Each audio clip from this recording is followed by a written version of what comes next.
আসসালামু আলাইকুম, সকলকে শুভেচ্ছা। আমন্ত্রণ জানাচ্ছি আরও একটি নতুন এপিসোডে। বন্ধুরা, আপনারা ইতিমধ্যে জেনে গিয়েছেন যে সৌদি আরব তাদের পাঠ্যক্রমে উল্লেখযোগ্য মাত্রায় পরিবর্তন সাধন করেছে, বিশেষ করে যেগুলো ইসরায়েল সংশ্লিষ্ট। এই সমস্ত পরিবর্তনের ভিতরে অন্যতম গুরুত্বপূর্ণ একটি পরিবর্তন হচ্ছে তারা 2023-24 শিক্ষাবর্ষের একটি বইতে একটি মানচিত্র প্রকাশ করেছে। সেই চিত্রটি হচ্ছে পুরো সৌদি আরবের মানচিত্র এবং সৌদি আরবের আশেপাশে যে সমস্ত তার প্রতিবেশী যে সমস্ত দেশগুলো আছে সেই দেশগুলোর ছবিগুলো সেখানে ছিল। বাট ফিলিস্তিনের যেখানে মানচিত্র সেখানে পুরাটাই ফাঁকা, সেখানে কোনো ফিলিস্তিন কথাটি লেখা নেই। কিন্তু 22-23 শিক্ষাবর্ষে সেখানে কিন্তু ফিলিস্তিন কথাটি লেখা ছিল।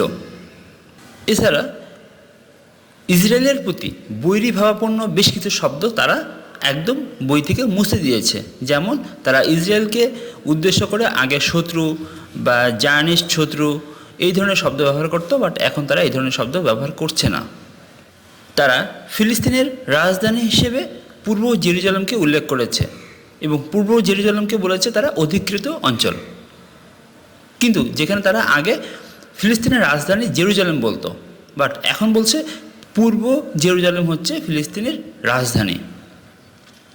এছাড়া জায়নবাদীকে আগে তারা বর্ণবাদী ইউরোপীয় আন্দোলন হিসেবে উল্লেখ করত, কিন্তু এখন সেটা তারা মুছে দিয়েছে। এই বিষয়গুলো এখন সম্পূর্ণ সৌদি আরব মুছে দিয়েছে। এখন প্রশ্ন আসতে পারে যে এই বিষয়গুলো তাহলে কারা প্রকাশ্যে নিয়ে আসলো?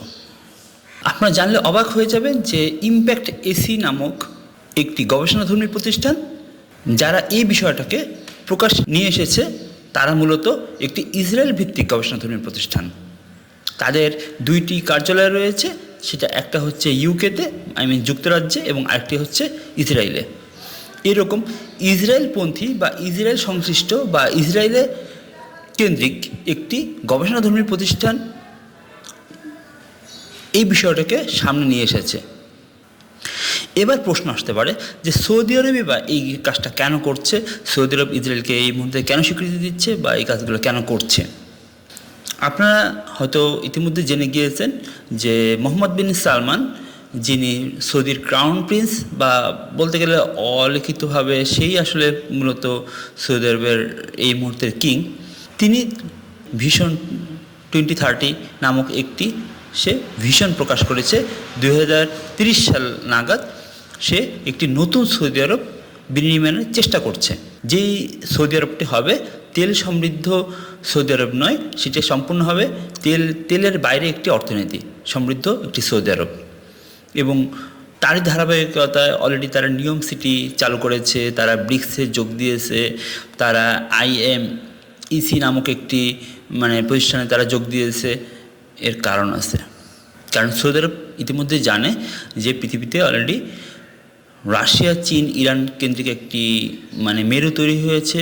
আবার এদিকে ইউরোপ, আমেরিকা কেন্দ্রিক একটি মেরু আগে থেকেই ছিল, ইসরায়েলপন্থী একটি মেরু ছিল। বাট এই মুহূর্তে সৌদি আরব কারোর সাথে আর যেতে চাচ্ছে না। এতদিন তারা দীর্ঘদিন ধরে তারা আমেরিকাপন্থী ছিল, সেটা সবাই জানে। বাট এই মুহূর্তে সৌদি আরব একটি ডিসিশন নিয়েছে, বিশেষ করে ক্রাউন প্রিন্স একটি ডিসিশন নিয়েছে যে তারা আসলে কারোর সাথেই থাকবে না। এই জন্যই আবার কারোর সাথে শত্রুতাও তৈরি করবে না, কারোর সাথে অতিরিক্ত বন্ধুত্ব তৈরি করবে না এবং কারোর সাথে অতিরিক্ত শত্রুতাও তৈরি করবে না। তারই ধারাবাহিকতায় তারা কিছুদিন পূর্বে ইরানের সাথে যেমন সম্পর্ক স্বাভাবিক করে ফেলেছে, আবার এখন তারা ইসরায়েলের সাথে সম্পর্ক স্বাভাবিক করতে চাচ্ছে। এবং তারা এককেন্দ্রিক যে বিশ্ব ব্যবস্থা আছে আমেরিকা বা ইউরোপ কেন্দ্রিক, যেটা এককেন্দ্রিক বিশ্ব ব্যবস্থা, এই বিশ্ব ব্যবস্থা তারা ইতিমধ্যে জেনে গিয়েছে যে এটা আর বেশি দিন থাকবে না, যে কোনো সময় ভেঙে যাবে।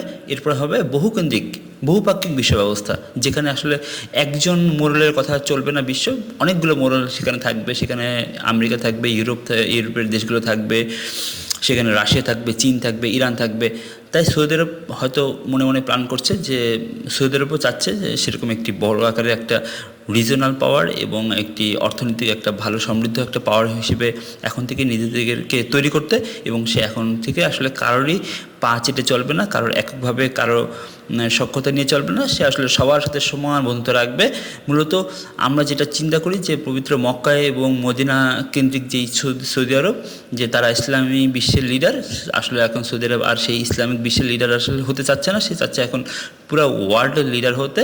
তাই তারা আসলে এরকম সবার সাথে সমান বন্ধুত্ব, কারোর সাথে কোনো বৈরিতা নয়, এই মূল মন্ত্র নিয়ে তারা আগাচ্ছে, যেটা একটা সময় চীন করেছিল। চীন আজকের যে অর্থনৈতিক সমৃদ্ধ দেশ, এখানে আসার পিছনে তাদের একটা বড় একটা ভূমিকা ছিল যে তারা পুরোপুরি তাদের বিজনেসের দিকে মন দেবে এবং কারোর সাথে তারা কোনো শত্রুতা তৈরি করবে না, সেটা হোক সোভিয়েত ইউনিয়ন বা হোক এটা আমেরিকা, সে কারোর পক্ষ নেবে না আবার কারোর বিপক্ষ নেবে না। ঠিক আমার ধারণা বিশেষ করে সৌদি আরব এই চেষ্টাটা এখন করছে, সে সবার সাথে বন্ধুত্ব তৈরি করবে এবং কারোর সাথে নতুন করে শত্রুতা তৈরি করবে না। আর তারই ধারাবাহিকতায় সৌদি আরব এই বর্তমানে ইসরায়েলের সংশ্লিষ্ট এই ধরনের অ্যাক্টিভিটিগুলো করছে। আজকের মতো এখানেই। আসসালামু আলাইকুম।